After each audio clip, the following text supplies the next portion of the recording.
एक बार ओम का उच्चारण करेंगे। इनहेल।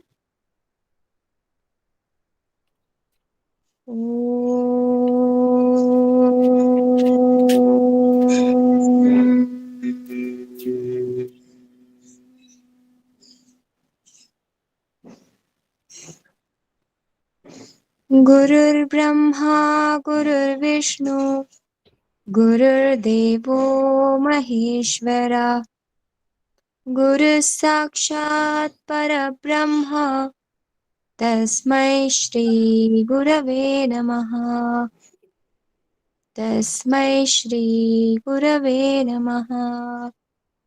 तस्मै श्री गुरवे नमः। दोनों हथेलियों को आपस में रब करेंगे। दोनों हाथ अपने आंखों पे लगाएंगे। धीरे से आंखें खोलेंगे। हरिओम सभी को।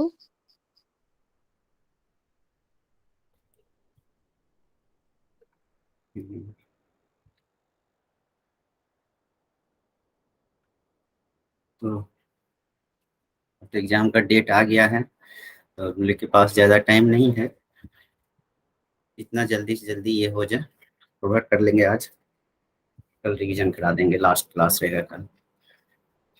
तो हैरानी का नहीं है, मनुष्य के जो है सभी मनुष्यों के लिए जो है कम से कम जो है 6 प्रकार का दोष होता है। इसलिए जो है 6 प्रकार दोष में नियंत्रण रखना चाहिए। ये विशेष ज्ञान के रूप में ये ऐड कर रहे हैं। 6 प्रकार का दोष क्या है सभी मनुष्यों में? पहला है निंद्रा, स्टूडेंट को भी होता है निंद्रा, तंद्रा, भय, क्रोध, आलस, दीर्घसूत्रता। तो क्या होता है निंद्रा? नींद जो है, नींद पर नियंत्रण होना चाहिए। तंद्रा क्या हो गया? एक तरह से नींद का ही छोटा भाई, उसको बोलते हैं, जैसे जमाई लेते हैं तो हो गया तंद्रा, उस पर भी नियंत्रण होना चाहिए। लास्ट है एग्जाम टाइम में इस चीज पर ध्यान देना है, निंद्रा, तंद्रा, भय। अब एग्जाम नजदीक आ गया, डेट निकल गया, तो इसके चलते भय नहीं होना चाहिए, इस पर भी नियंत्रण होना चाहिए। उसके बाद जो है कहा जा रहा है कि भय पर नियंत्रण हो गया, इंद्रा, तंद्रा, भय, क्रोध। क्रोध भी जो है इस टाइम में जो है नियंत्रण होना चाहिए। आलस, आलस ज्यादा नहीं होना चाहिए। इस बार ये हो गया, इतना अच्छा से तैयारी नहीं हुआ, ये सब के चलते जो आलस करने लगे, ये सब माइंड में निगेटिव नहीं सोचना है, पॉजिटिव होके तैयारी करना है जो इतना टाइम बचा है उसी में। इंद्रा, तंद्रा, भय, क्रोध, आलस, दीर्घसूत्रता। दीर्घसूत्रता मतलब आज नहीं कल, कल नहीं परसों, या ये महीना नहीं अगले महीना कोई काम को टालते हैं, उसको बुलाया जाता है। तो ये 6 प्रकार का दोष जो है सभी मनुष्यों में पाया जाता है। चलिए अब जो है हम लोग आ जाते हैं, तब तक ये थोड़ा विशेष ज्ञान के अंतर्गत हम ऐड कर दिए थे। चलिए प्रेजेंटेशन, स्क्रीन प्रेजेंटेशन हो रहा है ना? जी। तो 6 दोष पर जो है नियंत्रण रखना है इस टाइम में।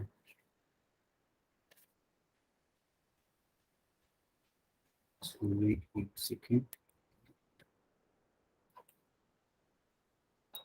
टाइप कर दीजिए तो 6 दोस्त आप लोग को अभी बताएं जो जो, तब तक प्रेजेंट कर रहे हैं।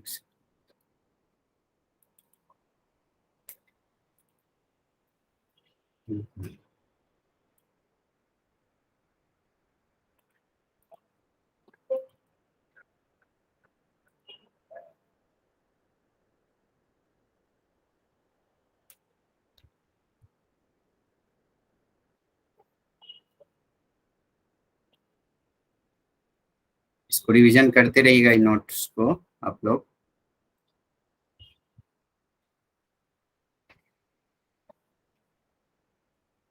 आज जो है कुछ ऐड किया है, ये सब जो छूटा हुआ है, छूट गया था, इसमें कुछ संशोधन हुआ है थोड़ा सा, देख ये तक्षशिला विश्वविद्यालय में, बाकी सब सही है, वही चीज है।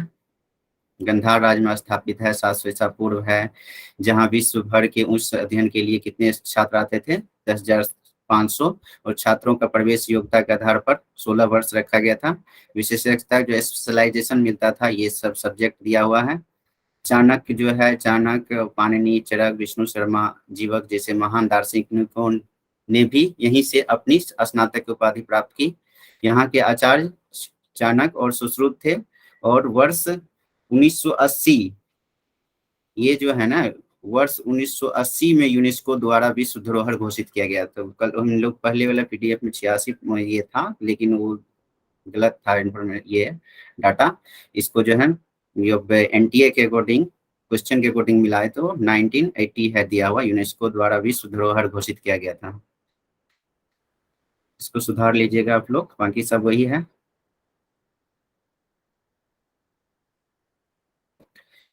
यह जो नालंदा विश्वविद्यालय या मगध बिहार के नालंदा जिला में स्थित है, ये सब पढ़ लिए हम लोग। इसमें सुधार, रत्ना, यहाँ की लाइब्रेरी को रत्न सागर बोला जाता है। यही जो है 7वीं सदी में चीनी यात्री ह्वेनसांग आए थे। रत्न सागर, और दूसरा शब्द ही र से लिखा हुआ है, 2-3 नाम जो है, तो रत्न सागर विशेष प्रचलित है। तो कंफ्यूजन नहीं होना, ऑप्शन में आएगा तो लगा दीजिएगा। और अध्ययन क्षेत्र है वेदांत और सांख्य की पढ़ाई की जाती थी। व्याकरण, दर्शन, शल्य विद्या, ज्योतिषी और योग शास्त्र तथा चिकित्सा शास्त्र एवं खगोल शास्त्र की भी पाठ्यक्रम के अंतर्गत थे यहाँ पर। और 1202 में बख्तियार खिलजी ने अग्नि द्वारा नष्ट कर दिया गया था। विक्रमशिला के बारे में पढ़ लिए। तो विक्रमशिला में मेन इंपॉर्टेंट है कि गंगा नदी किनारे ये है विश्वविद्यालय। अब मेन यहाँ जो है, ये जो है तंत्र की पढ़ाई होती थी यहाँ, तंत्र के बारे में पूछे जाते हैं तो ज्यादा जो है विधिया यही है। कौन सा विश्वविद्यालय में तंत्र की पढ़ाई होती थी? तो विक्रमशिला विश्वविद्यालय। और विश्वविद्यालय के केंद्र में क्या था? विद्यागृह, मुख्य व्याख्या जो लेक्चरर कक्ष थे, इसको मानते हैं। ओपन यूनिवर्सिटी के बारे में थोड़ा पढ़ेंगे। तो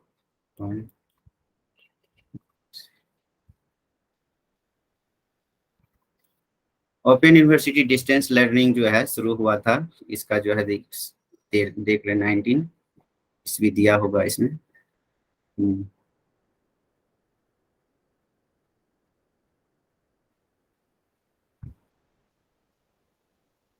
सबसे पहले जो 1962 में दिल्ली विश्वविद्यालय पत्राचार पाठ्यक्रम विद्यालय शुरू किए थे, दिल्ली विश्वविद्यालय।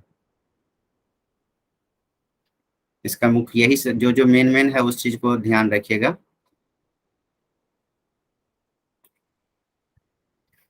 मेन चीज पढ़ेंगे आज।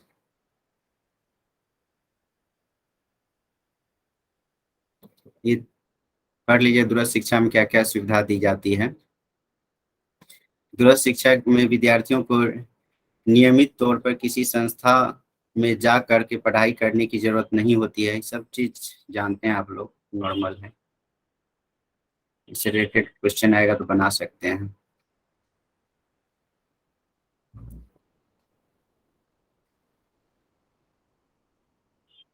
हाँ, इस 1970 कर है कि 70 के दशक में पत्राचार पाठ्यक्रमों का काफी विकास एवं प्रसार हुआ। और 1970 में 1980 की अवधि तक 19 प्रादेशिक विश्वविद्यालय द्वारा पत्राचार परीक्षा शिक्षा संस्थान निदेशालय प्रारंभ किया गया था।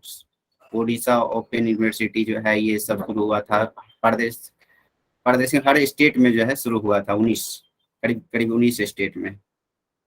इस अवधि में डिप्लोमा डिग्री दोनों प्रकार की कोर्स दूरस्थ शिक्षा के माध्यम से शुरू की गई थी। डिप्लोमा और डिग्री स्नातक। 1970 के दशक तक दूरस्थ शिक्षा परंपरागत शिक्षा प्रणाली के संबंध हो गई थी। अतः दूरस्थ शिक्षा परंपरागत विश्वविद्यालय के अंतर्गत कार्य करते हैं। दूरस्थ शिक्षा जो है, जो पहले से जो भी यूनिवर्सिटी है, जैसे नालंदा यूनिवर्सिटी थी तो उसी के नालंदा ओपन यूनिवर्सिटी बना, उसी तरह से कोई भी पहले का यूनिवर्सिटी थी तो उसमें ओपन डिस्टेंस लर्निंग जो है कोर्स लागू किया गया था।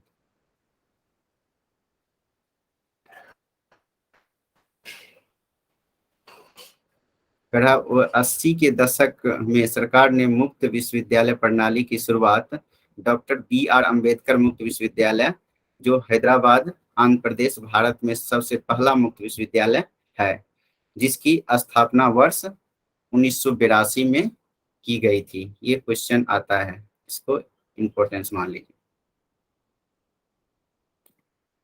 1982।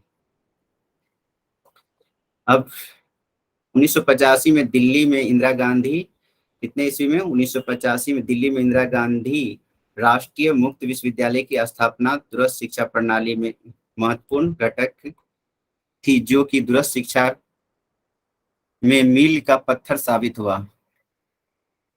नेशनल ये जो है इंदिरा गांधी ओपन यूनिवर्सिटी जो है काफी अच्छे कार्य कर रहे हैं, अदर कंट्री में भी काम कर रहे हैं। 1985 में इसकी स्थापना हुई, ध्यान रखिएगा। और सबसे पहला जो है ओपन यूनिवर्सिटी 1982 ईस्वी में कहाँ? आंध्र प्रदेश के डॉक्टर B.R. अम्बेडकर मुक्त विश्वविद्यालय में शुरुआत हुई थी। और वर्ष 1985 में कई राज्यों में मुक्त विश्वविद्यालय आरंभ की गई थी। राष्ट्रीय मुक्त विश्वविद्यालय नेशनल ओपन स्कूल की स्थापना नवंबर 1989 में, 1989 ईस्वी में। ये ओपन स्कूल जो है ना, नेशनल लेवल पर जो NIS होता है, इसकी स्थापना कब हुई? 1989। चलिए यहाँ तक हो गया। राज्य मुक्त विश्वविद्यालय स्टेट ओपन यूनिवर्सिटी जो है ये एकल मोड संस्था है, जिसका अर्थ है कि वे केवल दूरस्थ मोड में शिक्षा प्रदान करते हैं। भारत में 14 मुक्त विश्वविद्यालय तथा कई नियमित विश्वविद्यालय और अन्य संस्था दूरस्थ अध्ययन कार्यक्रम चलाते हैं।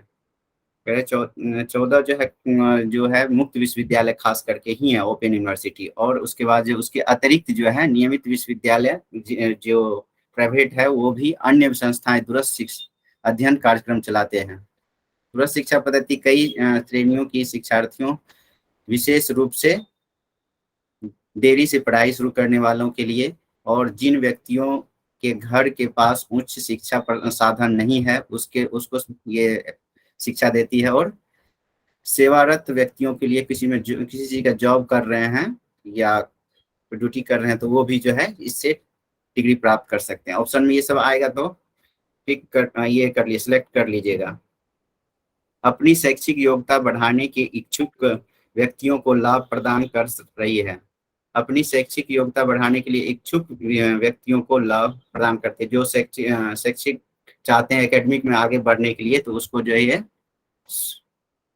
सुविधा प्रदान करते हैं। ओपन यूनिवर्सिटी के बारे में काफी हो गया है। अब डिस्टेंस इतना ही पूछा जाता है मैक्सिमम।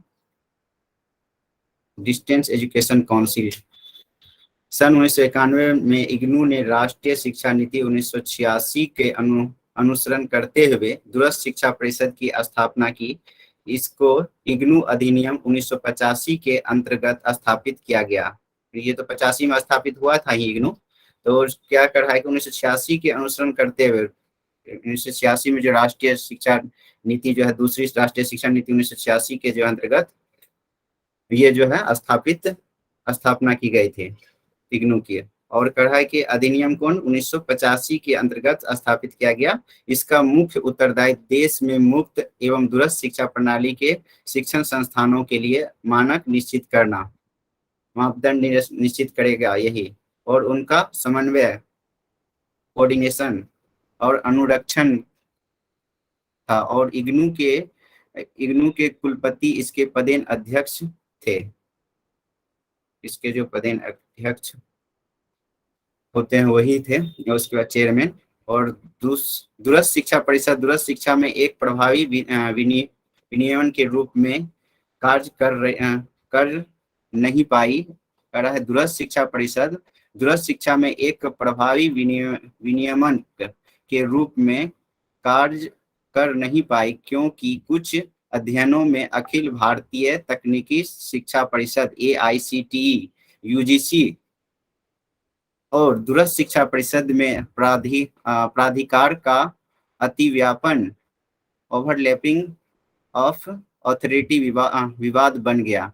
कह रहा UGC और ये जो है AICTE जो है और दूरस्थ शिक्षा परिषद जो है, इसमें जो थोड़ा विवाद हुआ, तो AICTE जो तकनीकी शिक्षा जो देती है उसके लिए जो है ये नहीं है, मतलब कि दूरस्थ शिक्षा से आप तकनीकी शिक्षा जो है प्राप्त नहीं कर सकते हैं, वो एक विवाद बन गया। इससे दूरस्थ शिक्षा और यूजीसी में तीनों में जो है विवाद था, उसके चलते जो है इससे दूरस्थ शिक्षा में व्यवसायीकरण हुआ और इसके इसके मानक भी गिर गए, इसके स्टैंडर्ड भी गिर गए। यह प्रश्न भी उठा कि इग्नू जो स्वयं एक विश्वविद्यालय है, कैसे दूरस्थ शिक्षा परिषद के माध्यम से दूसरे विद्यालयों के पाठ्यक्रमों का अवलोकन कर सकता है, दूसरे विद्यालय के पाठ्यक्रम जो है, करिकुलम जो है, उसका अवलोकन कैसे कर सकता है। इस तर्क के अनुसार यूजीसी को इस कर्तव्य का निर्वहन करना चाहिए। दूरस्थ शिक्षा परिषद के स्वयं के पास इतने संसाधन नहीं है कि वह अपनी भूमिका प्रभावी ढंग से निभा सके। दूरस्थ शिक्षा एजुकेशन के पास जो है उतना संसाधन नहीं है कि जो वो एक इफेक्टिव लर्निंग करा सकते हैं, स्टडी करा सकते हैं। Professor NR. माधव मेनन समिति 2011 ने सिफारिश की कि दूरस्थ शिक्षा परिषद को समाप्त कर दिया जाए और इसके स्थान पर distance education council of India, ये जो है प्रोफेसर एन.आर. माधव ने ये जो कह रहा है कि दूरस्थ शिक्षा परिषद को समाप्त करके उसके स्थान पर distance education council of India को स्थापित किया जाए। इग्नू 2013 में दूरस्थ शिक्षा परिषद को भंग कर दिया गया। सॉरी, जून की से लिखा, जून 2013 में 2013 में जो है ये जो है दूरस्थ शिक्षा परिषद को भंग कर दिया गया और यूजीसी ने अस्थायी रूप से देश में ओडीएल के अवलोकन के लिए दूरस्थ शिक्षा ब्यूरो, मतलब डिस्टेंस एजुकेशन ब्यूरो की स्थापना की। अब जो है नेक्स्ट इससे ज्यादा नहीं आने वाला। आपकी जानकारी के लिए 2016 और 17 के अखिल भारतीय उच्च शिक्षा सर्वेक्षण रिपोर्ट के अनुसार देश में एक केंद्रीय मुक्त विश्वविद्यालय के अलावा 13 अन्य राष्ट्रीय सरकारी विश्वविद्यालय एवं एक निजी राज्य मुक्त विश्वविद्यालय, देश में 117 वैध प्रणाली डबल मोड विश्वविद्यालय है, जिनमें सर्वाधिक 17 तमिलनाडु में है और प्रमुख राज्यों में झारखंड ऐसा राज्य है जहां न तो मुक्त और न ही कोई वैध प्रणाली विश्वविद्यालय है। ये एक हो सकता है कि पूछ सकता है क्वेश्चन, ऐसा राज्य जो यहाँ पर मुक्त विश्वविद्यालय नहीं था, झारखंड। ये डाटा दिया हुआ, इसको देख लीजिएगा। तमिलनाडु में 18 है, आंध्र प्रदेश में, राजस्थान में 8 है, इस तरह से बिहार, केरल, असम, हरियाणा, पंजाब, उत्तराखंड में 3 है। इतना है, ये डाटा नहीं पूछते हैं इतना। इंदिरा गांधी राष्ट्रीय मुक्त विश्वविद्यालय, इंदिरा गांधी के बारे में विशेष रूप से दिया हुआ है, इसमें देख लीजिएगा। यह इंदिरा गांधी राष्ट्रीय मुक्त विश्वविद्यालय भारतीय संसदीय अधिनियम के द्वारा सितंबर 1985 में स्थापित एक केंद्रीय विश्वविद्यालय, जिसके निम्नलिखित उद्देश्य है: दूरस्थ पद्धति के माध्यम से उच्च शिक्षा में पहुंच तथा समानता बढ़ाने और मुक्त शिक्षा और दूरस्थ शिक्षा प्रणालियों को संवर्धित और समायोजित करना एवं उनमें मानकों का निर्धारण करना। ये पढ़ लीजिएगा, ज्यादा इससे उतना क्वेश्चन नहीं आता, जो जो आता है वो बता दिए इसवी, उसको देख लीजिएगा। नेक्स्ट जो है आपको यूनू के बारे में, राष्ट्रमंडल शिक्षण, कॉमनवेल्थ ऑफ लर्निंग, जिसको शॉर्ट में बोलते हैं COL, इसके बारे में अभी तक क्वेश्चन नहीं आया, लेकिन पढ़ लीजिए। राष्ट्रमंडल शिक्षण COL की स्थापना राष्ट्रमंडल देश की सरकारों के बीच वर्ष 1988 में हुई एक समझौता ज्ञापन के अंतर्गत की गई थी। कितने ईस्वी में? 1988 में। COL एक अर्ध सरकारी संगठन है जिसकी स्थापना राष्ट्रमंडल सरकार के प्रमुखों द्वारा मुक्त शिक्षा और दूरस्थ शिक्षा ज्ञापन संसाधनों एवं प्रौद्योगिकियों के विकास और क्या लिखा हुआ है, विकास और सहभाजन को प्रोत्साहित करने हेतु की गई है। इसका मुख्यालय वैंकूवर है, वैंकूवर कनाडा में है।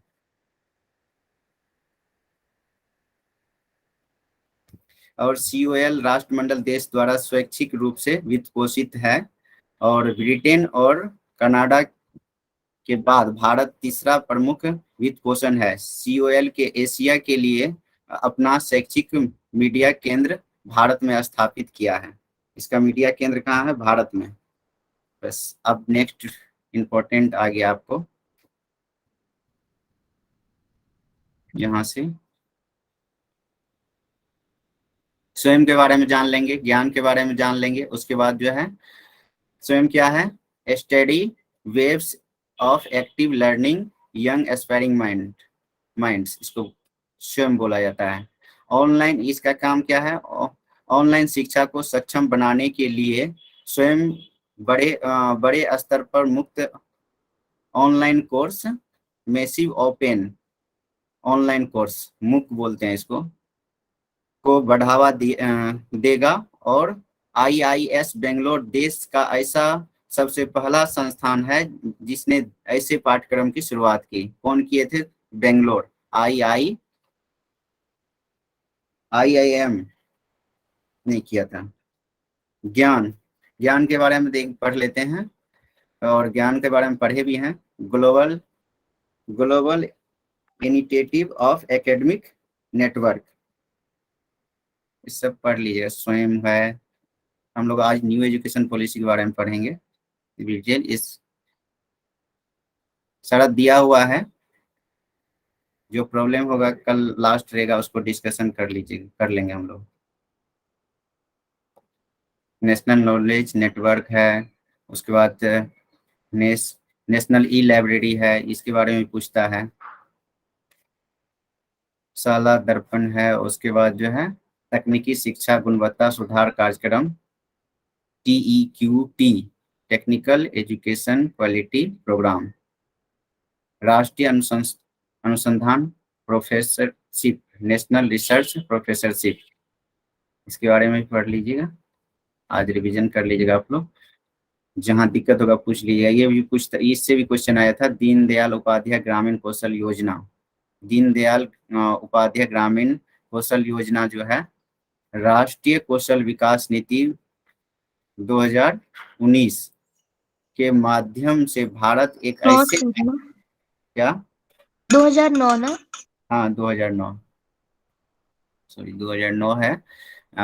2009 के माध्यम से भारत एक ऐसे राष्ट्रीय योग्यता कार्यक्रम तैयार करने की जरूरत पर बल देता है जो सामान्य शिक्षा और व्यावसायिक शिक्षा दोनों को प्रशिक्षण से जोड़ता है। ये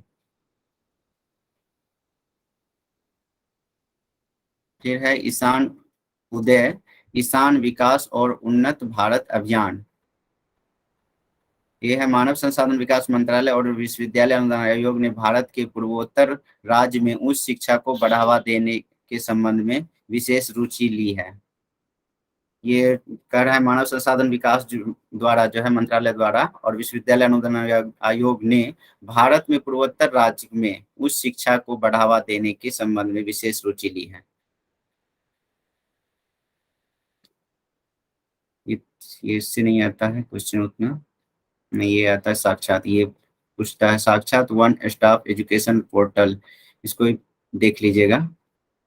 साक्षात क्या है कि वन स्टॉप एजुकेशन पोर्टल है जो छात्रों, शिक्षकों और रोजगार में लगे व्यक्तियों अथवा ज्ञान अर्जित करने वालों को जीवन पर्यंत निःशुल्क अध्ययन की सुविधा प्रदान करने की तत्कालीन राष्ट्रपति द्वारा 30 अक्टूबर 2006 को वन स्टॉप एजुकेशन पोर्टल आरंभ किया गया था। कितना? 30 अक्टूबर 2006 को। बस इतना ही इससे पूछा जाता है। और मेन है इसका, क्या है इसका full form? One stop education portal है ये। कब, किसके द्वारा? राष्ट्रपति द्वारा।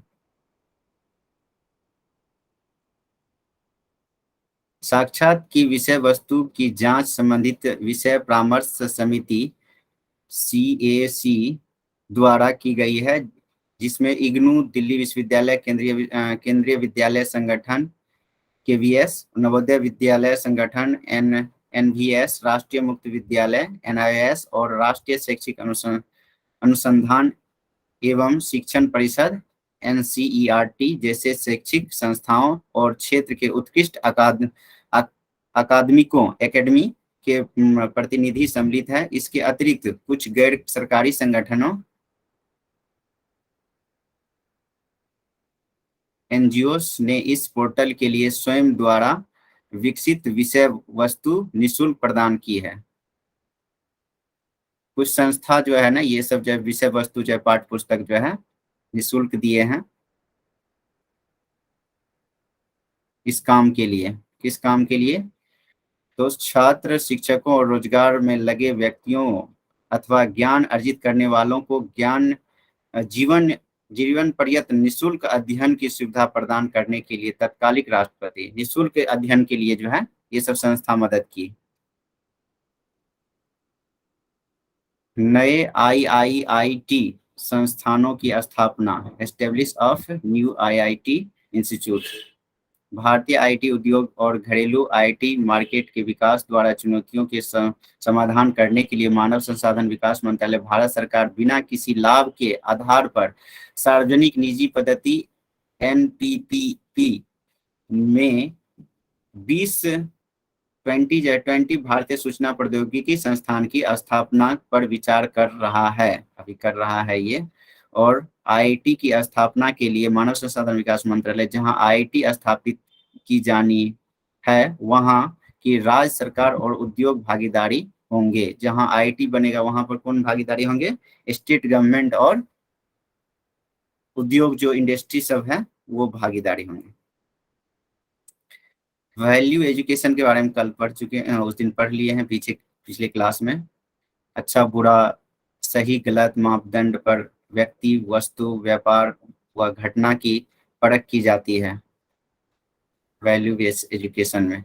ये मानदंड ही मूल्य कहलाते हैं। जो अच्छा बुरा का जो है पहचान कर पाता है, सही गलत का, तो ये जो है उसी मानदंड को क्या बोलते हैं? मूल्य कहते हैं, वैल्यू कहते हैं। और हमारी शिक्षा केवल बौद्धिक विकास पर ध्यान देती है। हमारी शिक्षा शिक्षार्थियों में बोध जागृत नहीं करती है, वह जिज्ञासा नहीं जगाती जो स्वयं सत्य को खोजने के लिए प्रेरित करे। इसमें जो है वैल्यू बेस्ड में स्वयं जो है सत्य को खोज करते हैं, खुद सही क्या होता क्या है प्रेरित करते हैं और आत्मज्ञान की ओर ले जाए। सही शिक्षा वही हो सकती है जो विद्यार्थी में नैतिक और आध्यात्मिक मूल्यों को विकसित कर सके। सही बात है, आध्यात्मिक की बात होगी वैल्यू में, वैल्यू बेस्ड एजुकेशन में। नैतिक शिक्षा में महत्वपूर्ण विकास देख लीजिएगा, इसको कब कब हुआ है।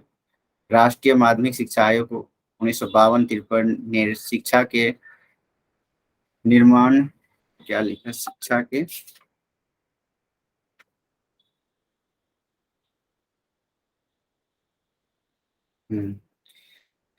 शिक्षा के निर्णायक लक्ष्य के रूप में चित्रित निर्माण पर बल दिया है और चरित्र निर्माण पर बल दिया है। इसका जो मेन लक्ष्य है कब हुआ था? वो ये जो 1952 में जो है राष्ट्रीय माध्यमिक शिक्षा आयोग जो आई थी, इसका मेन लक्ष्य क्या था? चरित्र निर्माण का। फिर विश्वविद्यालय शिक्षा आयोग 1962 में कहा गया कि यदि हम अपने संस्थानों में आध्यात्मिक प्रशिक्षण को सम्मिलित नहीं करते तो हम अपने इतिहास के साथ न्याय नहीं कर रहे हैं। सही बात है, ये पॉजिटिव बात बोल रहे हैं, देख लीजिएगा इसको। शिक्षा आयोग 1964 और 66 ने भी शिक्षा और राष्ट्रीय विकास पर ध्यान केंद्रित किया। श्री प्रकाश समिति ने वर्ष 1959 1959 भी नैतिक शिक्षा पर जोर दिया। राष्ट्रीय शिक्षा नीति 1986 और 1992 ने नैतिक शिक्षा को पाठ्यक्रम में सम्मिलित करने की बात की। पाठ्यक्रम में सम्मिलित करने की बात कौन की थी? ये राष्ट्रीय शिक्षा नीति 1986। चलिए कंप्लीट। पारंपरिक और आधुनिक में सामंजस्य, ये तो हम लोग पढ़ लिए हैं। नैतिक शिक्षा के विकास में मुख्य कारक क्या क्या है? वैश्वीकृत और विविधता से परिपूर्ण समाज, वैज्ञानिक उन्नति और पर्यावरण, जनसाधारण और सोशल मीडिया। हमारे जीवन का कोई भी ऐसा क्षेत्र या पहलू नहीं है जो जनसंचार या सोशल मीडिया के से अछूता है। वैचारिक अभिव्यक्ति का अधिकार सब कभी कभी समाज या देश के विरुद्ध भी जा सकता है। इसका प्रभाव भी बहुत तेजी गति से फैलता है, जिसमें कई बार सरकारें भी असहाय महसूस करती है। इसलिए इसके दुष्प्रभावों से सचेत रहना और इसको समाज के बेहतर अच्छे उद्देश्यों के लिए उपयोग करना एक बड़ी चुनौती है। इसमें समाज के सभी वर्गों का नैतिकता के धरातल पर सहयोग देना बहुत आवश्यक है। इसके बारे में जो है लिखा हुआ है, अखिल भारतीय उच्च शिक्षा सर्वेक्षण report, all India survey on higher education, जिसको शॉर्ट में बोलते हैं AISHE 2019 और 20, इसका जो रिपोर्ट तैयार करने का काम होता है। यह सर्वेक्षण 18 से 23 वर्ष के युवाओं की शिक्षा पर केंद्रित है। कितने वर्ष के युवा पर? 18 से 23, 18 to 23। शिक्षा मंत्रालय ने जून 2021 अपनी 10वीं अखिल भारतीय उच्च शिक्षा सर्वेक्षण रिपोर्ट 2020-21 जारी की है। जून 2021 का जो है शिक्षा रिपोर्ट जारी की है, जिसमें जो है कुल छात्र नामांकन का जो है कितना परसेंट है? 2015, 16 और 19-20 तक पिछले 5 वर्षों के दौरान छात्र नामांकन में 11.4% की वृद्धि हुई। 2015 से लेकर के 19 तक में जो है नामांकन में कितने वृद्धि हुई? 14% का, सॉरी 11.4% का, 11.4%। उसके बाद उच्च शिक्षा के कुल नामांकन 3.74 करोड़ की तुलना में 2019 और 20 में 3.89 करोड़, जिसके अनुसार वर्ष 11.36 लाख 3.04% की वृद्धि की गई। भारत उत्तर प्रदेश में सबसे अधिक छात्र नामांकन इनमें 49.1 मतलब कि 49.1% पुरुष और 50.9% महिला छात्र। इसके बाद तमिलनाडु और महाराष्ट्र। इस सीक्वेंस हो सके पूछ सके, उत्तर प्रदेश में सबसे ज्यादा नामांकन हुआ है और उसके बाद जो है तमिलनाडु और महाराष्ट्र। ग्रॉस इनरोलमेंट रेशियो, ये अभी इसका ग्रॉस इनरोलमेंट रेशियो जो है, जिसको शॉर्ट में बोलते हैं GER, करा है कि GER में विभिन्न स्तरों पर नामांकित छात्रों की संख्या विभिन्न आयु वाले जनसंख्या के प्रतिशत के रूप में व्यक्त की जाती है और सकल नामांकन जो रेशियो है केवल 0.8% की वृद्धि हुई है।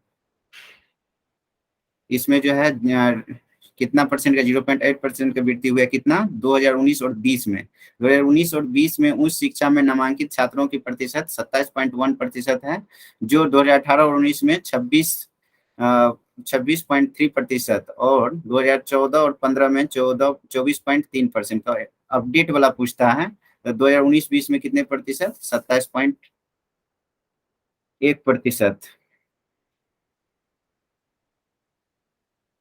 महिला नामांकन ये सब नहीं पूछता है। डिबेट लिंग समानता ये नहीं पूछेगा आपको। क्वेश्चन आती है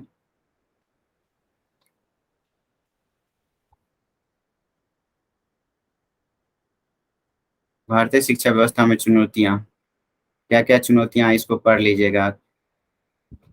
शिक्षा के अभिगम्यता, क्योंकि न्यू एजुकेशन पॉलिसी को आज ये करना है, क्लियर करना है। इक्विटी पर ध्यान देती है ये चुनौतियां जो है।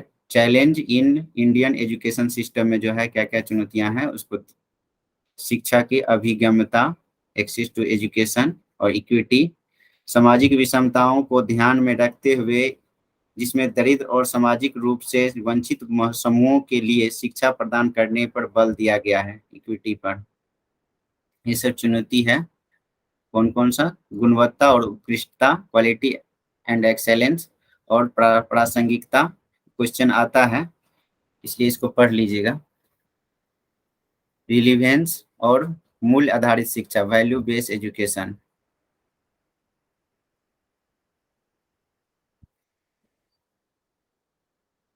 इसको भी है, मान लीजिए, इसको भी देख लीजिएगा। और यहाँ से नई नई शिक्षा नीति जो है 2020 जो न्यू एजुकेशन पॉलिसी के बारे में हम लोग पढ़ते हैं। वर्ष इससे अपडेट में क्वेश्चन डाल देता है कभी कभी, कभी की डाल ही रहा है अभी 2 साल से। न्यू एजुकेशन पॉलिसी 2020 में, वर्ष 2020 में केंद्र सरकार ने राष्ट्रीय शिक्षा नीति और 2020 नेशनल एजुकेशन पॉलिसी 2020 को स्वीकार किया। और नई शिक्षा नीति का मुख्य उद्देश्य क्या है? 34 वर्ष पुरानी राष्ट्रीय शिक्षा नीति, मतलब 1986 से जो है अभी तक में जो है कितने वर्ष हो जाता है? 34 वर्ष हो जाता है, 34 की जो हो गया। 34 वर्ष के बाद जो है ये शिक्षा पद्धति आई है, new education policy. 1986 new national policy of education, NPE 1986 को प्रतिस्थापित करना, उसके जगह पे जो है इसको लाया गया है। तो वर्ष 1968 में प्रथम हुआ था, और वर्ष 1986 के बाद जो है स्वतंत्र भारत की तीसरी शिक्षा नीति इसको माना गया है। CTSR सुब्रमण्यम ने मई 2016 में नई शिक्षा नीति के विकास के लिए समिति का रिपोर्ट को प्रस्तुत किया। और ये जो है राष्ट्रीय शिक्षा नीति 2020 में शिक्षा की पहुंच, समानता, गुणवत्ता और वहनीय शिक्षा, एफोर्डेबल और उत्तरदायित्व जैसे विषयों पर विशेष ध्यान दिया।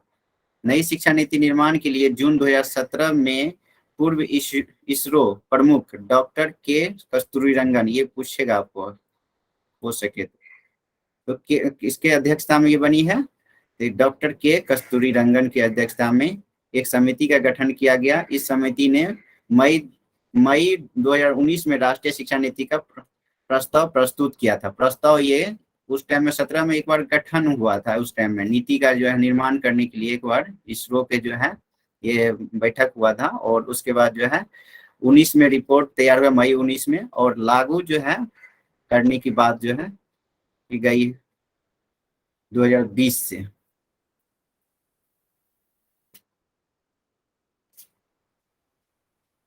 इस शिक्षा नीति के अनुसार केंद्र व राज्य सरकार के सहयोग से शिक्षा क्षेत्र पर देश के जीडीपी के 6% भारत के बराबर निवेश का लक्ष्य रखा गया।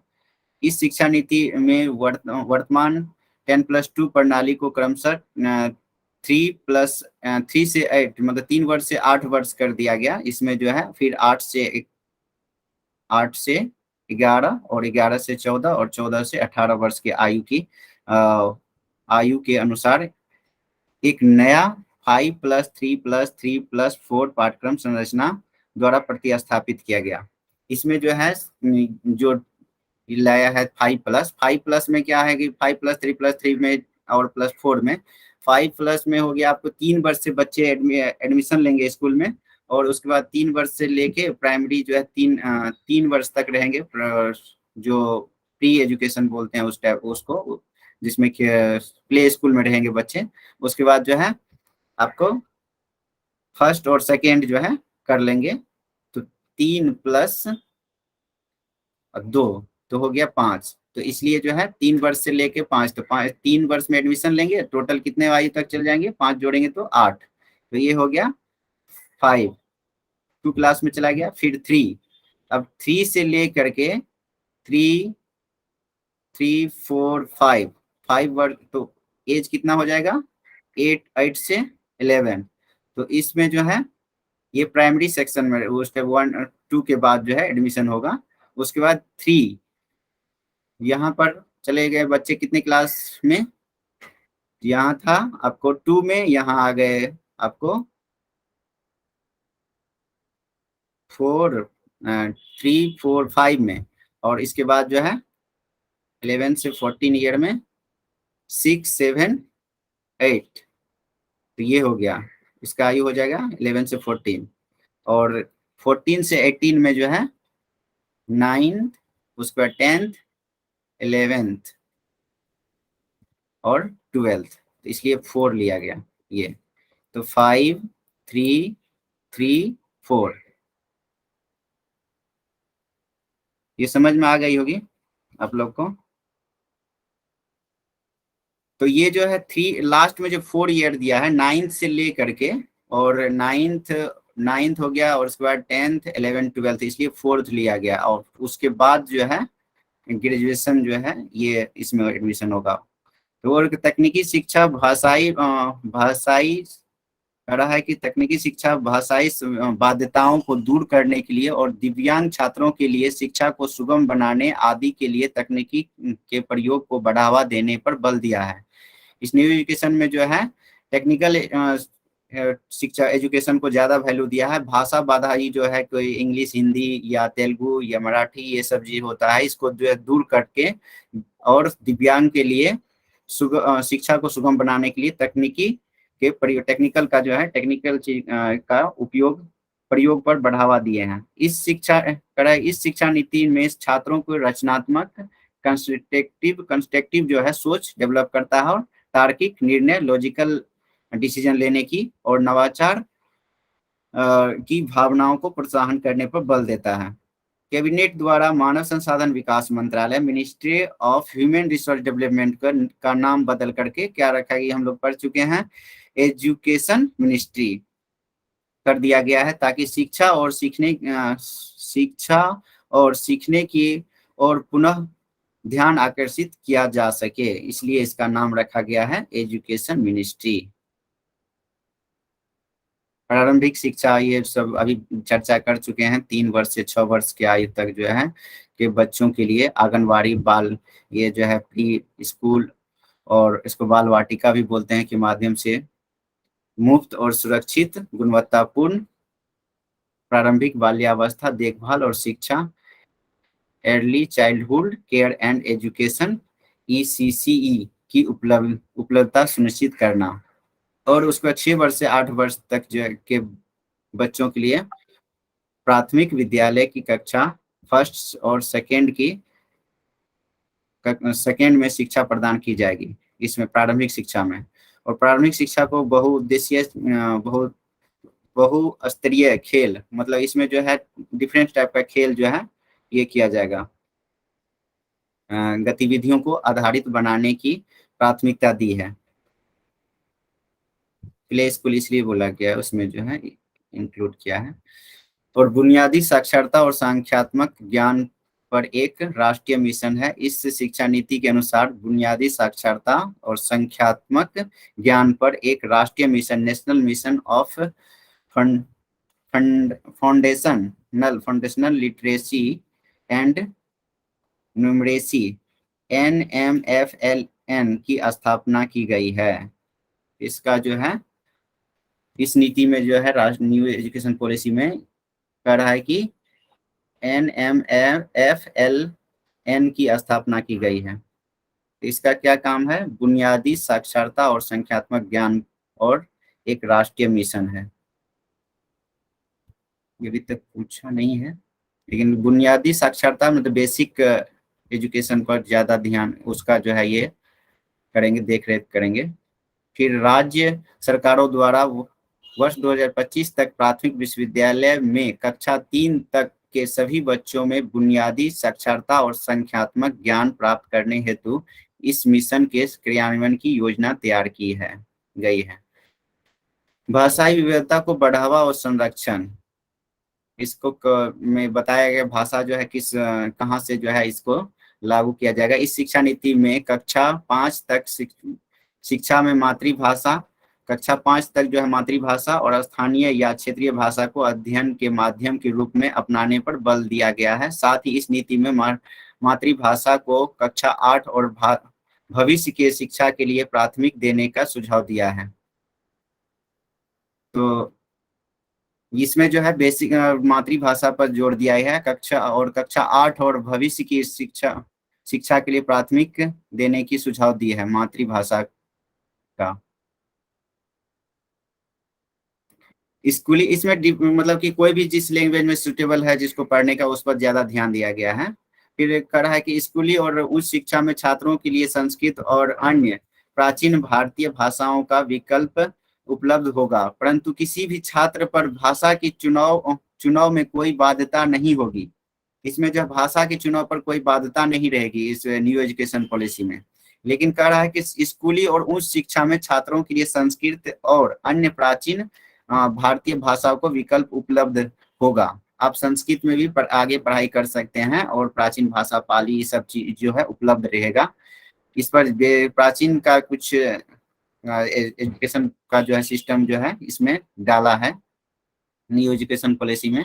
जैसे संस्कृत को जो है रखा है। और बधिर बधिर छात्रों के लिए, बधिर छात्र मतलब कि सुनाई कम देने वाले को छात्रों के लिए राष्ट्रीय और राज्य स्तर पर पाठ्यक्रम सामग्री विकसित की जाएगी और तथा भारतीय संकेत भाषा इंडियन साइन लैंग्वेज ISL को पूरे देश में मानकीकृत किया जाएगा। इसको जो पूरे देश में जो है एस्टेब्लिश किया जाएगा। और इस शिक्षा नीति के अधीन भारतीय भाषाओं को संरक्षण और विकास के लिए एक भारतीय अनुवाद और व्याख्या संस्थान, जिसको Indian institute to translation and interpretation, क्या लिखा हुआ है इंटरप्रेशन, हाँ IITI,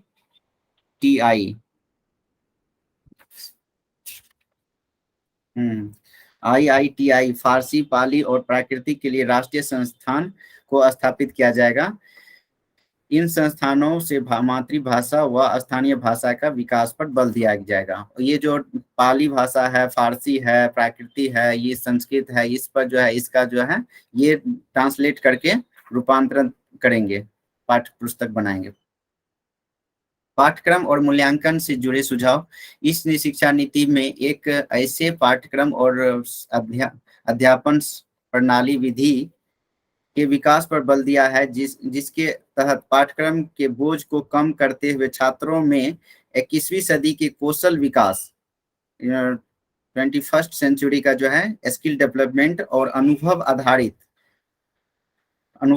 शिक्षण और तार्किक चिंतन को प्रोत्साहित करने पर विशेष ध्यान दिया है।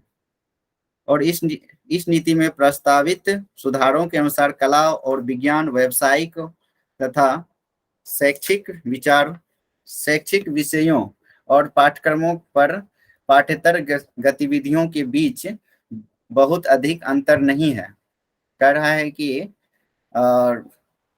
पाठ्यक्रम और पाठ्येतर मतलब कि हो गया आपको कि पढ़ाई के अलावा जो करिकुलम होता है कॉलेज, स्कूल और कॉलेज में, उस पर जो है ज्यादा गतिविधियों के बीच बहुत अधिक अंतर नहीं है।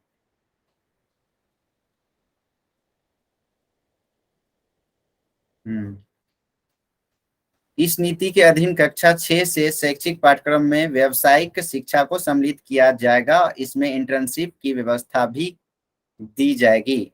इस कक्षा 6 में जैसे ही बच्चे पहुंचेंगे तो उस टाइम में जो है सभी को जो है अपना कुछ बेसिक सर्टिफिकेट कोर्स टाइप का, डिप्लोमा कोर्स, ये सब जो है शुरू कर सकते हैं। इंटर्नशिप जो है कुछ भी व्यावसायिक शिक्षा में जो भी आता है वो सब सीख सकते हैं। शिल्प के, उसके बाद कंप्यूटर का कोर्स, बेसिक कोर्स, उसके बाद जो है ब्यूटिशियन, ये सब चीज जो है सीख सकते हैं, फैशन डिजाइनिंग का।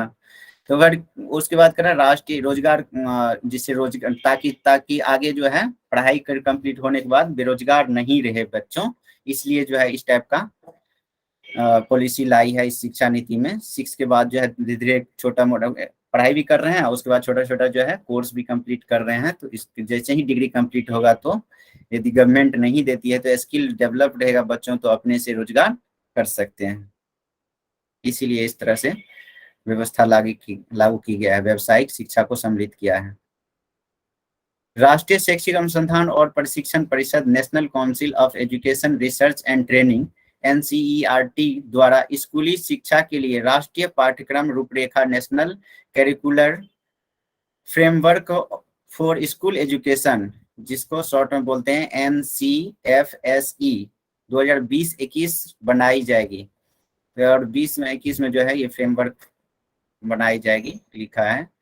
और उसके बाद जो है, यह शिक्षा नीति में छात्रों के सीखने की प्रगति को बेहतर जानकारी हेतु नियमित और रचनात्मक स्ट्रक्चर आकलन करा है कि रचनात्मक आकलन प्रणाली को अपनाने का सुझाव दिया गया है। साथ ही इसमें विश्लेषण और तार्किक क्षमता और एवं सैद्धांतिक स्पष्टता के आकलन को प्राथमिक देने की सुझाव दिया गया है।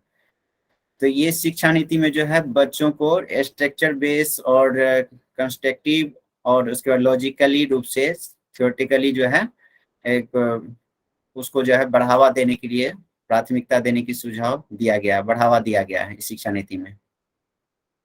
छात्रों को समग्र विकास के लिए लक्ष्य को ध्यान में रखते हुए सभी छात्र को समग्र मतलब कि सर्वांगीण विकास हो, समग्र विकास के लक्ष्य को ध्यान में रखते हुए कक्षा 10 और कक्षा 12 को परीक्षा में बदलाव किए जाएंगे। इसके जो है परीक्षाओं में बदलाव किए जाएंगे, जिसमें भविष्य में सेमेस्टर या इसको साल में एक बार या 2 बार देखते हैं, साल में एक बार एग्जाम होता है, बच्चों बहुत स्ट्रेस रहता है कि क्या होगा नहीं होगा, इसलिए सेमेस्टर वाइज जो है सिस्टम करेंगे, या बहुविकल्पीय प्रश्न आदि जैसे सुविधाओं को सम्मिलित किया जा सकता है। ऑब्जेक्टिव बेस्ड जो है क्वेश्चन को शामिल किया जा सकता है। छात्रों की प्रगति के मूल्यांकन के लिए मानक निर्धारण निकाय के रूप में परख नाम है उसका, जो मूल्यांकन करेंगे उसका जो है एक निकाय बनाया है जिसको परख बोलते हैं। परख नामक एक नए राष्ट्रीय आकलन केंद्र नेशनल असेसमेंट सेंटर की स्थापना की गई है। परख के न्यू एजुकेशन पॉलिसी में जो है ये नेशनल असेसमेंट सेंटर की स्थापना की गई है। असेसमेंट मीन्स हो क्या, मूल्यांकन करने वाली सेंटर। उसके बाद जो है कह रहा है कि छात्रों की प्रगति के मूल्यांकन तथा छात्रों को अपने भविष्य से जुड़े निर्णय लेने में सहायता प्रदान करने के लिए राष्ट्रीय कृत्रिम बुद्धिमत्ता नेशनल असेसमेंट सेंटर आधारित सॉफ्टवेयर का प्रयोग किया जाएगा। इसमें कह रहा है कि छात्र के प्रगति के मूल्यांकन तथा छात्रों को अपने भविष्य से जुड़े निर्णय लेने की सहायता प्रदान करने के लिए कृत्रिम बुद्धिमत्ता नेशनल असेसमेंट सेंटर एक तरह से सॉफ्टवेयर होगा, जो आधारित सॉफ्टवेयर का प्रयोग किया जाएगा। इसके द्वारा जो है डिसीजन ले सकते हैं बच्चे कि भविष्य में हम क्या करना चाहते हैं, क्या करना है, इसका जो है डिसीजन ये इस सॉफ्टवेयर के माध्यम से ले सकते हैं। कुछ बच्चे जो है ना 10th कर लेते हैं, 12th कर लेते हैं, आगे क्या करना है उसको जो है फ्यूचर का पता नहीं रहता है, तो ऐसे बच्चों के लिए जो है ये सॉफ्टवेयर रहेगा। शिक्षण प्रणाली से जुड़े सुधार, शिक्षकों को नियुक्ति में ये जो है शिक्षण प्रणाली में से जुड़े सुधार को जो है इसमें जो करा, शिक्षकों की नियुक्ति में प्रभावी और पारदर्शी प्रक्रिया का पालन। ये कर रहा है कि जो भी टीचर का नियुक्ति होगा उसमें अच्छे टीचर और पारदर्शिता के होना चाहिए। समय समय पर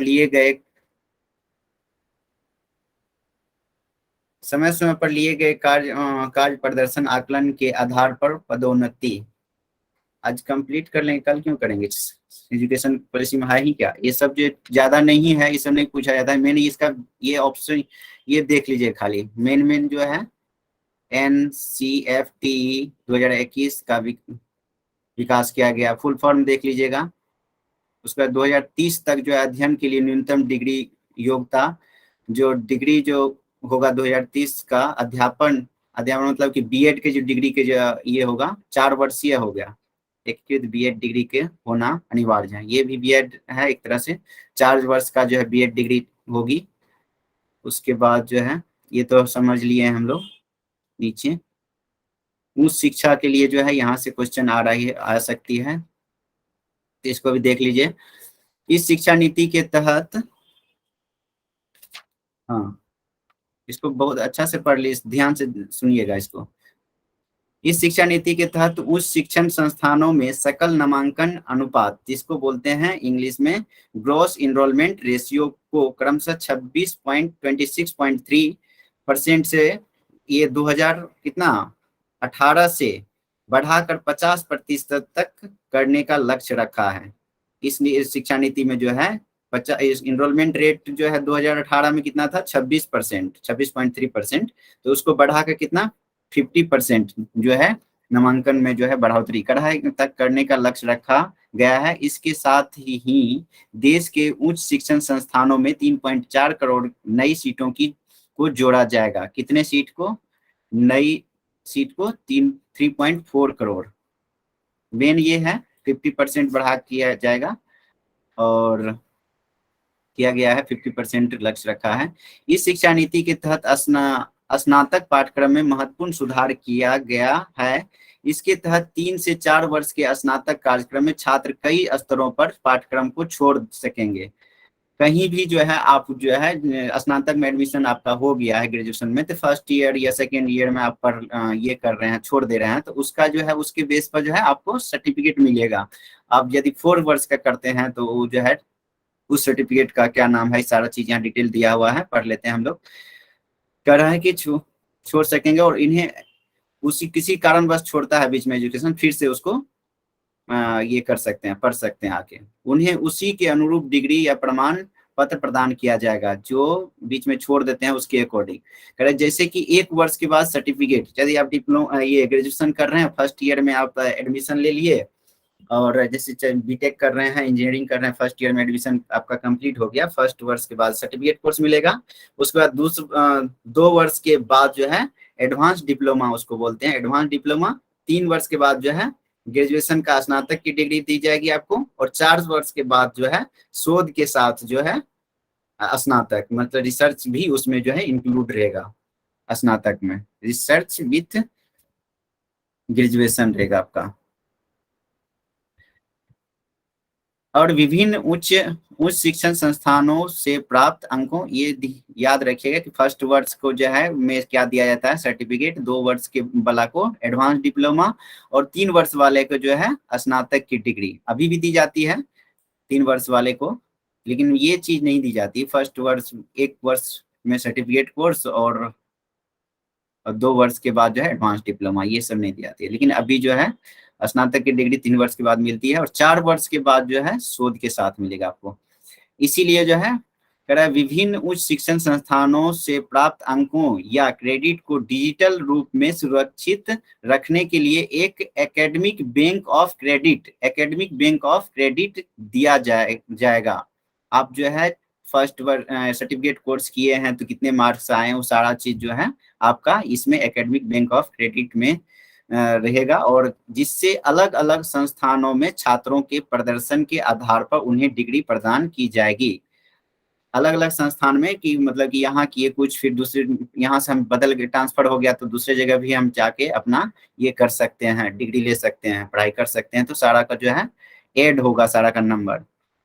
नई शिक्षा नीति के तहत जो एमफिल को जो है कार्यक्रम को समाप्त कर दिया गया है, एमफिल को हटा दिया गया है। बहुत इतना तक जो है बहुत अच्छा क्वेश्चन है इसमें से, ये अच्छा टॉपिक था, यहाँ तक में जो क्वेश्चन आने का था यहाँ तक रहेगा। और भारत उच्च शिक्षा आयोग, ये जो है गठन की करने की बात हो रही है कि चिकित्सा और मतलब मेडिकल और लॉ को जो है कानूनी शिक्षा को छोड़ करके पूरे उच्च शिक्षा क्षेत्र के लिए एक एकल निकाय के रूप में भारत उच्च शिक्षा आयोग, higher education commission of India HECI का गठन किया जाएगा। कह रहा है कि एक काउंसिल बनेगा, ये कमीशन बनेगा जिसका नाम क्या रहेगा, higher education commission of India, जिसका काम जो है क्या करने का है, आगे पढ़ते हैं हम लोग उच्च शिक्षा आयोग का, यहाँ है HECI के कार्यों के प्रभावी और पारदर्शिता निष्पादन के लिए संस्थानों और निकायों का निर्धारण किया गया। फिर उसके बाद जो है इसमें बोला national higher education regulatory council NHERC, ये सब काउंसिल जो है स्थापना होगा, इस जिला परिषद है मानक निर्धारण करने वाले, समान शिक्षा परिषद। उसके बाद जो है वित्त को जो है जो फिनांस को देखेगा, जो जनरल एजुकेशन काउंसिल इसको बोलते हैं, जनरल एजुकेशन काउंसिल मानक निर्धारण को, और वित्त पोषण जो वित्त फिनांस को देखेगा उसको बोलते हैं उस बोर्ड को बोला जाएगा उच्चतर शिक्षा अनुदान परिषद, higher education grants council, HEGC। और प्रत्यायन जो एक तरह से ग्रेडिंग देगा, राष्ट्रीय प्रत्यायन परिषद, नेशनल एक्रीडिएशन काउंसिल, जो ग्रेडिंग देने का काम नेक करती है ना, वो नेक। तो उसी तरह से ये उसके लिए जो है एक बोर्ड रहेगा, उसका बोलते हैं राष्ट्रीय प्रत्यायन परिषद। अभी तो नेक देती है और NBA एक देती है तकनीकी शिक्षा वाले को। और महाविद्यालयों की संबद्धता 15 वर्ष में समाप्त हो जाएगी और क्रमिक स्वायत्तता प्रदान करने के लिए एक चरणबद्ध प्रणाली स्थापना की जाएगी। देश में IIT और IIM के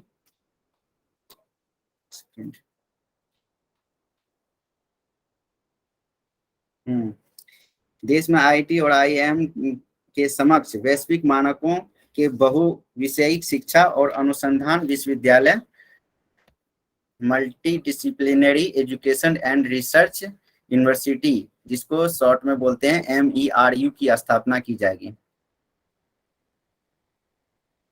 अब नेक्स्ट इसमें और आगे क्या है, अन्य सुधार क्या होगी, इसका जो है शिक्षा मूल्यांकन योजना के निर्माण और प्रशासनिक से तकनीकी के प्रयोग पर विचार के स्वतंत्र आदान प्रदान हेतु शैक्षिक प्रौद्योगिकी मंच, नेशनल एजुकेशन टेक्नोलॉजी फॉर्म, एक इसका भी स्थापना होगी, जिसमें जो है जिसका काम होगा शिक्षा मूल्यांकन योजना का निर्माण और प्रशासनिक क्षेत्र में तकनीकी का प्रयोग पर विचारों को स्वतंत्र आदान प्रदान हेतु राष्ट्रीय शैक्षिक प्रौद्योगिकी मंच बनेगा, स्थापना की जाएगी। चलिए कंप्लीट हो गया। और नेक्स्ट जो है यहाँ से क्वेश्चन और आने की संभावना है, जहाँ से एक और सीनेटर के बारे में पढ़ लिए हैं।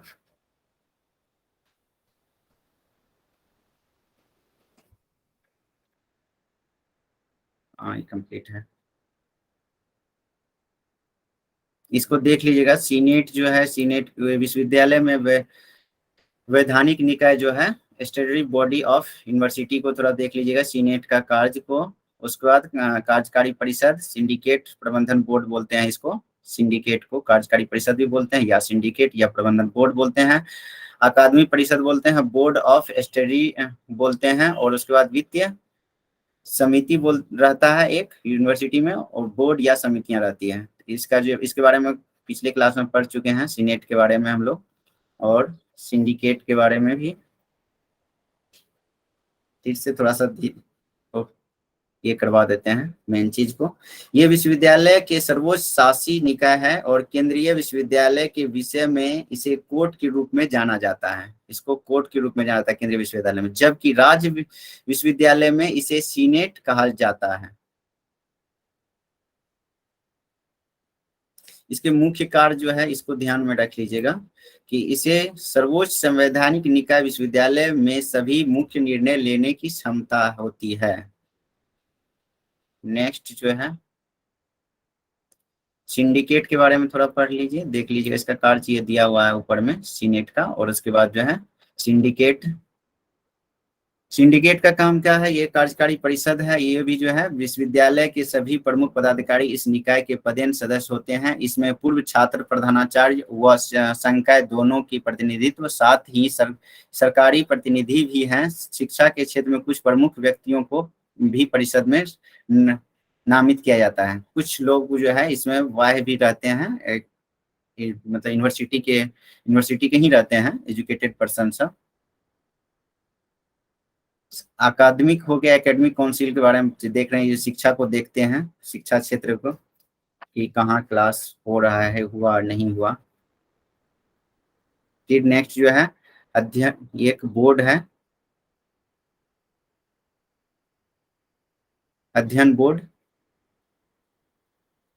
बोर्ड विभाग में शिक्षण और अनुसंधान कार्यों का समन्वय करता है और विषयों के शिक्षण और शोध कार्य को व्यवस्थित करने के लिए समितियां हैं की नियुक्ति की गई है। ये जो है ना टीचिंग और रिसर्च को देखते हैं, अध्ययन के पाठ्यक्रमों के लिए अनुमति देता है और और मूल्यांकन प्रक्रिया में सक्रिय भाग लेते हैं। ये बोर्ड ऑफ स्टडीज। वित्तीय समिति फाइनेंशियल कमेटी होती है, जिसे विश्वविद्यालय के कुलपति इस समिति के पदेन अध्यक्ष होते हैं फाइनेंशियल का। समान तौर पर इस समिति के सदस्यों में आगंतुक कुलपति, सरकार और कार्यकारी परिषद, सिंडिकेट प्रबंधन के नामांकित व्यक्ति शामिल होते हैं। जो ये सिंडिकेट में जिसका नाम है दर्ज वैसे, और कार्यकारी परिषद है, एग्जीक्यूटिव मेंबर सब, और गवर्नमेंट का कुछ व्यक्ति, ये सब रहते हैं फाइनेंशियल कमेटी में। समितियां बोर्ड कमेटी हो गया कंप्लीट, सब हो गया।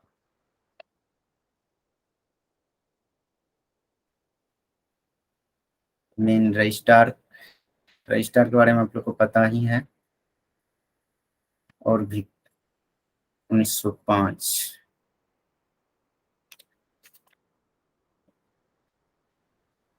रजिस्ट्रार ही है। रजिस्ट्रार के बारे में यदि पूछे यदि तो विश्वविद्यालय प्रणाली में पदानुक्रम में अगला पद रजिस्ट्रार होता है। कुलपति के बाद जो है ना कौन होते हैं? रजिस्ट्रार, जो कि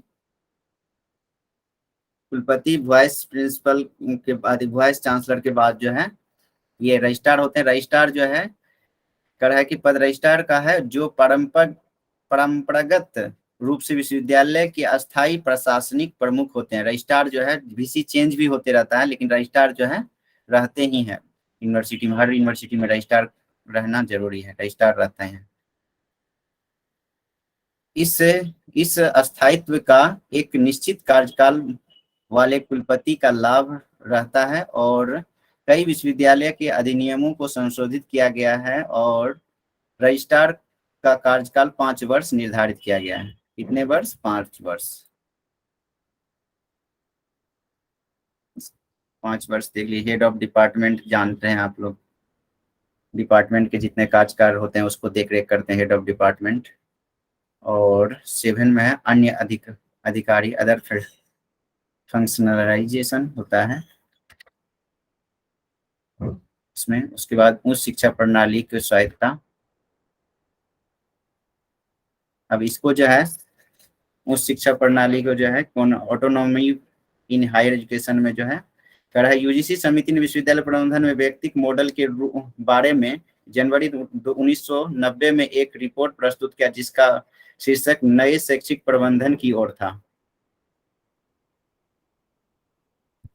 ये सब नहीं पूछता है, जो पूछता है अब आरटीआई जो है कब आई?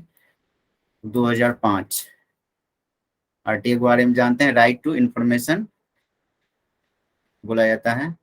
और उसके बाद जो है ये संवैधानिक अनुच्छेद 19(a) क के अंतर्गत भाषण और अभिव्यक्ति की स्वतंत्रता के साथ सम्मिलित किया गया है।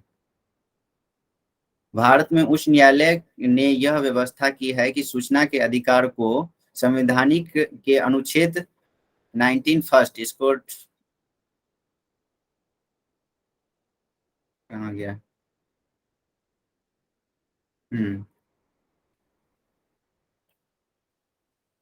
अनुच्छेद 19 क को अंतर्गत भाषण और अभिव्यक्ति की स्वतंत्रता के साथ सम्मिलित किया गया है। चलिए उसके बाद जो है इससे आरटीआई के थ्रू क्या होता है, इसके लिए सरकार ने नाम पत्र फीस रखी है, इसलिए कुछ फीस रखी है। सूचना अधिकार के अंतर्गत निम्नलिखित बिंदु आते हैं: कार्य और दस्तावेज रिकॉर्डों का निरीक्षण करना, ये देख लीजिएगा। उसके बाद दस्तावेज रिकॉर्डों के प्रस्ताव और सारांश, नोट्स, प्रमाणित प्रतियां प्राप्त करना, प्रिंट आउट और डिस्क और फ्लॉपी टेप, वीडियो कैसेटों के रूप में या कोई अन्य इलेक्ट्रॉनिक्स रूप में जानकारी प्राप्त की जा सकती है। इस तरह से यहाँ से जानकारी प्राप्त ले सकते हैं आरटीआई के थ्रू आप लोग। एक केंद्रीय सूचना आयोग होता है जिसका शॉर्ट नेम है सीआईसी, केंद्रीय सतर्कता आयोग, जिसको बोलते हैं central vigilance commission CVC, Lokpal Lokayukta. देख लीजिए, बस इतना ही है। भारतीय वित्त आयोग, वित्त आयोग का गठन भारतीय संविधान के अनुच्छेद 280 के तहत राष्ट्रपति द्वारा किया जाता है। वित्त आयोग का गठन किसके द्वारा किया जाता है? राष्ट्रपति के द्वारा। अनुच्छेद 280 के तहत ये भी है। हाँ, नीति आयोग के बारे में हम लोग पढ़ चुके हैं। नीति आयोग के बारे में, इसके पदेन अध्यक्ष कौन होते हैं? प्रधानमंत्री। प्रशासन और सुशासन के बारे में जानकारी हम लोग ले चुके हैं, पढ़े हैं इसके बारे में।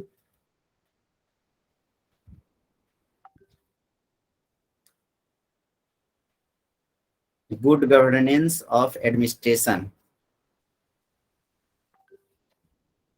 यहाँ तक कंप्लीट हो गया। चलिए, टाइम काफी हो गया है। क्वेश्चन बच गया है, कल क्वेश्चन करा देंगे, अभी भी कुछ क्वेश्चन कर लीजिए। इतना तो रिवीजन हुआ। कल करे क्या सर? एक्चुअली 2:30 को सर का भी लेक्चर है, ये अपने अच्छा, राहुल सर का, तो कल ओके, ही इसको करा हाँ देंगे। कल करा देंगे। इसको रिवीजन कर लीजिएगा आप लोग जी एक बार। सर। इसको रिवीजन करके आइए, कल क्वेश्चन बहुत अच्छा से बनेगा।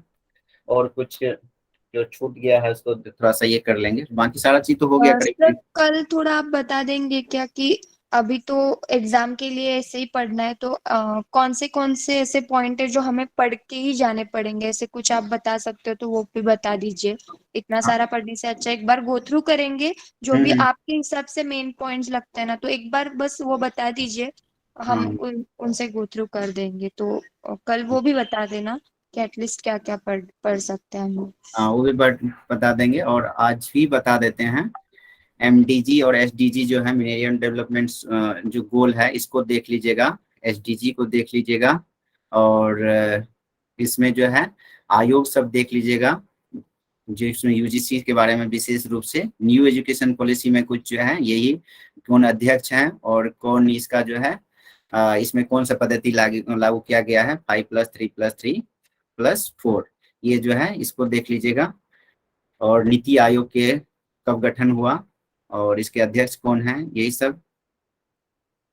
और ये स्वयं आर का जो है फुल फॉर्म थोड़ा सा देख लीजिएगा, इसका क्या काम है, थोड़ा सा ये भी देख लीजिएगा।